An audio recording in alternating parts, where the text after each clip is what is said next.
Hey everybody, my name is Brandon. Welcome to Brandon Does POD. Tell you a little bit about my story here in just a minute, but I just wanted to share a couple things that I've been thinking about this week.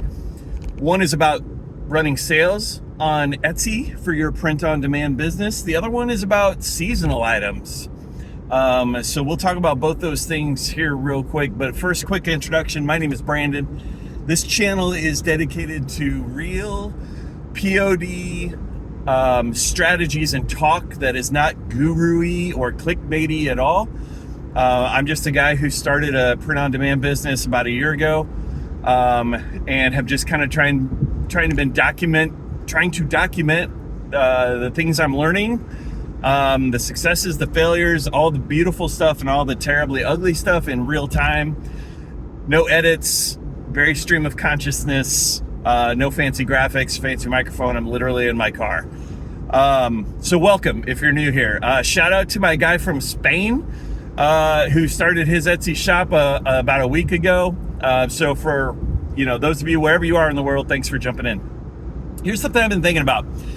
One of the strategies that I've kind of implored over the course of the last 6 months or so is to run sales on my best-selling higher margin products, and I've been running kind of perpetual sales.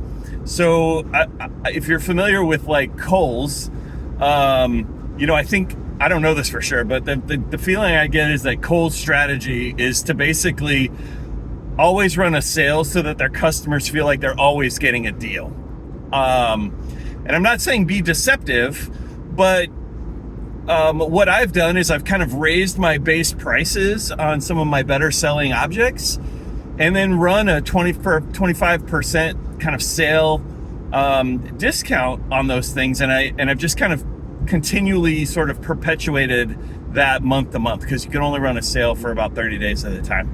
So here's a few of the things that I've noticed. Number one is that people love a sale. Like psychologically, something happens where people are like, oh, this $34.99 t-shirt is on sale for $27.99. It's 25% off. Like psychologically, that does something that I think drives people to make the purchase. That's the first thing that happens. And then secondly, then what happens, because I don't know that Etsy actually really favors sales or promotes sales more than anything else, but what they do push are high conversions and click-through rates. And so if you run a sale and people in your shop, or people who are following your shop, or people who have favorited that item are like, oh, they're running a sale, now's the time to snatch it up. You get a couple sales and suddenly Etsy is going to start pushing that product a little bit more because it's converting. And that's what they want. They want to see high click-through rates. They want to see sales conversion rates. And so I don't know that they're going to promote your listing anymore because you're running a sale, but if it does generate some sales, they're going to start pushing your listing a little bit more because they like the conversions and they like the click-throughs. So that's kind of my first thought. There's a couple drawbacks to that as far as I can tell. Number one is if you kind of run a perpetual sale, you're going to kind of train your customers to always expect a sale. And so, that can come back to bite you a little bit. Also, it's going to cut into your profit margins, so you want to be mindful. My advice to you is, and I've said this before on this channel all the time, I love the metrics. The metrics don't lie. Test it out. See what happens. And if you find that strategy works for you, then maybe run with that for a little while. If it doesn't, then, go back to your base listing or whatever works for you. Second thing I've been thinking about happened this week actually for me. We all love seasonal items, right? We like when holidays come around and we start seeing seasonal sales coming through. I just sold a Halloween item this last week. Somebody bought a Halloween item in April, and I thought that was interesting because I had thought about not listing this item until we get a little bit closer to Halloween, but I thought, what the heck, it's a 20-cent listing.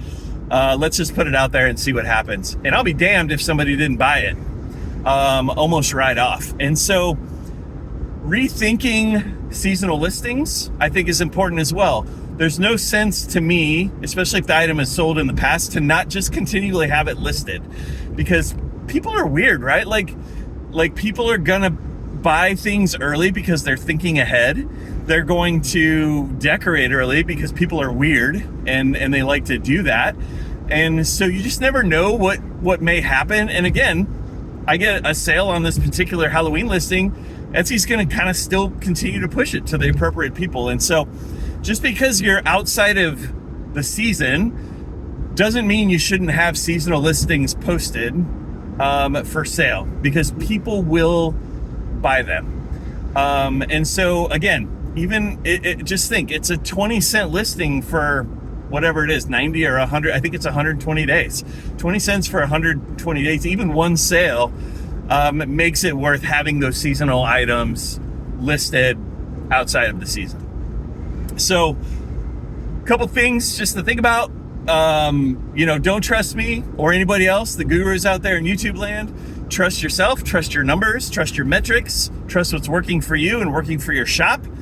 And, keep playing with it, keep tinkering with it. You're going to eventually stumble into something that's going to work for you. And so that's my encouragement to you. Again, thanks for tuning in. Glad to have you along for the journey. Click the subscribe button, because I'm trying to post a little more regularly. And it's just going to be like this, just kind of little tidbits and nuggets that I'm kind of learning. And I hope that maybe it helps somebody who is launching their print-on-demand business as well. Drop a comment if you want to. Just let me know where you're at, what you're doing, what you're thinking, what's working, what you'd like to talk about. I love all those things. So anywhere that you're out in the world, I hope you have a great day today. And thanks for tuning in, and we'll talk soon, okay?